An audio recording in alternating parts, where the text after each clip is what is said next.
শ্রাবণ মাস আসলেই সবুজ চুড়ি, মেহেন্দি, সবুজ শাড়ি এগুলো পরা নিয়ে অনেক যুক্তি ওঠে আমাদের এই হিন্দু সমাজে। তো সবুজ চুড়ি নিয়ে আমি একটা কথা বলি, সবুজ চুড়ি পরার পেছনে নানান মানুষের নানান কারণ থাকে। অনেকেই শ্রাবণ মাসে সবুজ চুড়ি পরে তার স্বামী এবং পরিবারের মঙ্গল কামনা করে। কেউ কেউ নিজের মন পছন্দ জীবনসঙ্গী বা সাথী পাওয়ার জন্য পরে। আবার কেউ কেউ এই মনোভাবনা নিয়ে পড়ে যে প্রেমিক বা বরের কাছ থেকেই সবুজ চুড়ি নিয়ে পড়লে নাকি তাদের সম্পর্ক মজবুত হয়। আবার কেউ কেউ এটা মনে করে শ্রাবণ মাসে নাকি পার্বতী মা এই শ্রাবণী মেলা এই শ্রাবণ মাসে সবুজ চুড়ি পরে শিব ঠাকুরের মাথায় জল ঢেলেছিলেন, শিব ঠাকুরকে সন্তুষ্ট করার জন্য অনেক তপস্যা করেছিলেন। তো তার জন্য অনেকে সবুজ চুড়ি পরে কোনো পার্টিকুলার মানুষকে মনে রেখে উদ্দেশ্য করে নাকি তার নামে পুজো করলে তাকে ভবিষ্যতে পাওয়া যাবে। তো আমার উদ্দেশ্যটা একদমই আলাদা। আমার সবুজ চুড়ি পরার কারণ হলো শ্রাবণ মাসে এই কথাও কিন্তু শোনা যায় যে শিব ঠাকুরের সবুজ রং খুব পছন্দের একটি রং। শিব ঠাকুরকে সন্তুষ্ট করার জন্য সবুজ রঙের চুড়ি পরা হয়। সবুজ রঙটা ঠাকুরের খুব একটা পছন্দের এবং প্রিয় রং। এই রঙের জামা কাপড়, চুড়ি বা কোনো কিছু পরলে নাকি আমাদের মঙ্গল হয়, আর তাছাড়া শিব ঠাকুর সন্তুষ্ট হন, সব থেকে বড় কথা। তো আমি কখনোই কোনো মানুষকে পাওয়ার জন্য বা কোনো মানুষকে উদ্দেশ্য করে আমি সবুজ চুড়ি পরি না, কারণ আমি সবুজ চুড়ি কেন কোনো পুজোই কখনো করি না। এখন অনেকে বলবে কি স্বার্থপর মেরে বাবা, নিজের পরিবারেরও মঙ্গল চায় না, কারো মঙ্গল চায় না, কাউকে চায়ও না, তো পুজো করে কিসের জন্য? বলছি আমি পুজো করি কিসের জন্য, আর আমি শ্রাবণ মাসে সবুজ চুড়ি পরিও কিসের জন্য তা আমি বলছি। তো আমি মনে করি আগেকার দিনে আমরা যত বিভিন্ন ধরনের ঋষিমুনিকে দেখেছি বা তাদের গল্প শুনেছি, বা আমরা কৃষ্ণকথা, রামায়ণ বা মহাভারত যেটাই আমরা পড়ি না কেন, দেখি না কেন, আমরা কিন্তু প্রত্যেকে একটা জিনিস দেখেছি কিন্তু মনে রাখি না কেউ, কারণ আমরা সেটাকে গুরুত্বপূর্ণ মনে করি না। তা সেইটা হলো আগেকার দিনে যে ঋষিমুনিরা ছিল তারা যে এত যজ্ঞ করতেন, এত ধ্যান করতেন, এত ভগবানের কাছ থেকে বিভিন্ন রকমের বর অর্জন করতেন, তারা কিন্তু কারোর জন্য নিজের পরিবারের মঙ্গল কামনার জন্য বা নিজের কোনো স্বার্থের জন্য কিন্তু সেটা করতেন না। বা তারা চাইলেই কিন্তু এত তপস্যা করে রাজার মতন থাকার চেষ্টা করতে পারতেন, সেরকম বর চাইতে পারতেন যে আমার জন্য একটা রাজবাড়ি থাকে, আমার জন্য বড় বাড়ি ঘর থাকে, আমার জন্য বড় পরিবার থাকে, সেটা চাইতে পারতেন। কিন্তু তারা কিন্তু এগুলো কখনোই চাইতেন না। তারা কিন্তু ওই ছোট্ট বাড়িতে আর ছোট্ট কুটিরেই খুশি থাকতেন। তারা যে পুজো করতেন, তপস্যা করতেন, সেটা কিন্তু তারা নিজের ভেতরে, অন্তর আত্মার ভেতরে সেটা কিন্তু জমিয়ে রাখতেন। আর যখনই তারা কারো প্রতি রুষ্ট হতেন,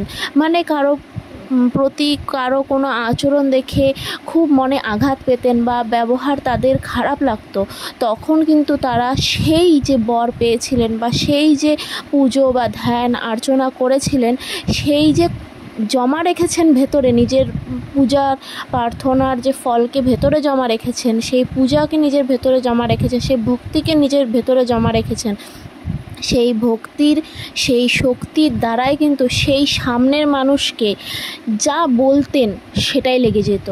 তার কারণে কিন্তু তাদেরকে, এই ঋষিমুনিদের দেখে রাজারা, ভগবানরা সবাই কিন্তু সম্মান করতেন, সবাই কিন্তু তাদেরকে সন্তুষ্টি করার চেষ্টা করতেন।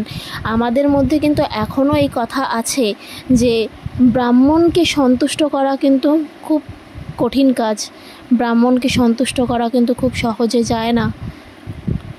তো আমার পুজো করার বা সবুজ চুড়ি পরার বা বিভিন্ন রকমের নির্জলা উপাস দেওয়ার বা বিভিন্ন দিন নির্জলা উপাস দেওয়ার কারণ হলো এই একটাই, আমি ধন সম্পত্তি, টাকা পয়সা, বড় গাড়ি বা কোনো কিছু হীরা মুক্তা এসব কোনো কিছুই চাই না। আমি শুধু এইটুকু চাই যে আমার মধ্যে যেন সবার থেকে বেশি জ্ঞান, সমস্ত জিনিসকে বোঝার জ্ঞান, সেই পরিস্থিতিকে সামলানোর জ্ঞান। আর কোনো পরিস্থিতি যদি এমন আসে যেটা শরীরের শক্তিতে জয় করা যাবে না, কিন্তু আমরা মনের জোরে জয় করতে পারবো, সেই জায়গাগুলোতে যেন শক্তিটা এতটাই বেশি থাকে যে সামনের মানুষকে হার মানতেই হয়। আর সেই জিনিসগুলো বিশ্বাস করো যে আমি যতবার করেছি বা যতবার আমি এই জিনিসগুলো কোনো সময় চেয়েছি যে কোনো সামনের মানুষের উপর আমি খুব দুঃখিত, খুব আঘাত আমি পেয়ে বসে আছি, তখন আমি সেই মানুষটাকে নিজের মন থেকে যা বলেছি তার সেটাই হয়েছে। এটা আমি দেখেছি, অনেক ফলো করেছি, লক্ষ্য করেছি। আর যেই মানুষকে আমি খুশি হয়ে কোনো জিনিস মানে বলে দিয়েছি যে না এটা হবে, সেটা হয়েছে। আর এখন আমি এটাও জানি যে অনেকে বলবে কি সাংঘাতিক মেয়েরে বাবা, যা পুজো করে তা জমায় রাখে অন্যকে অভিশাপ দেওয়ার জন্য। কিন্তু সেটা একদমই নয়। যদি বিনা কারণে আমাকে কেউ বা কোনো মানুষকে কেউ কোনো ক্ষতি করে বা কোনো কিছু করে, তার কর্মের ফল সে পাবেই।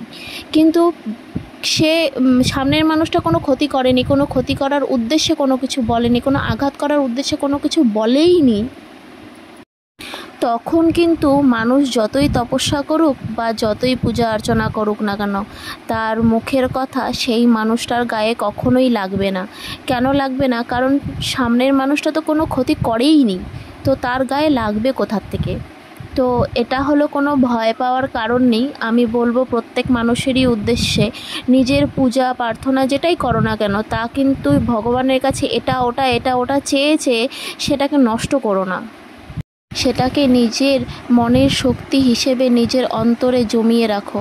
মনে রাখো, যেরকম আমাদের টাকা পয়সা আজকে জমালে কাল আমাদের বড় কিছু কিনতে বা নিজের কোনো স্বপ্ন পূর্ণ করতে কাজে লাগবে, ঠিক সেরকমই আমাদের অন্তরাত্মার ভেতরে আমরা যে শক্তিগুলোকে জমিয়ে রাখি কিছু না চেয়ে, তবে আমরা একদিন যখন দীর্ঘ মন দিয়ে কোনো কিছু চাইবো বা কোনো কিছু বলবো, তখন সেটা কিন্তু সত্যি হবেই হবে।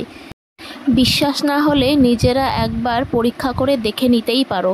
কিন্তু হ্যাঁ, বারবার বলছি, এটা কিন্তু সেই মানুষের পক্ষেই কাজ করে যদি আমাদের সামনের মানুষ সত্যিই কোনো আঘাত করে থাকে। তবে যদি আঘাত না করে থাকে, তুমি কিন্তু যতই চেষ্টা করো না কেন তার কোনো ক্ষতি হবে না। এটা তো আছেই, তার সাথে আমার সবুজ চুড়ি পরার সবথেকে বড় কারণ হলো আমি শিব ঠাকুরকে খুবই ভালোবাসি।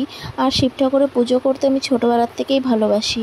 2 বছর হলো আমি শিব ঠাকুরের দীক্ষাও নিয়ে। তো শ্রাবণ মাসটা সবাই বলে শিব ঠাকুরের মাস। তো শিব ঠাকুরের যে রং পছন্দ, সেই পছন্দ হবে এটাই স্বাভাবিক। আর আমার অনেকগুলো রং পছন্দের মধ্যে এই সবুজ রংটিও পছন্দের একটি রং। সবুজ রংটা আমার খুব ভালোই লাগে। আর সবুজ রং আমাদের চোখের দৃষ্টির পক্ষেও কিন্তু দেখা খুবই ভালো। আমাদের চারিপাশে আমরা যত সবুজ দেখতে পাই, আমাদের চোখ কিন্তু ততই ভালো থাকবে।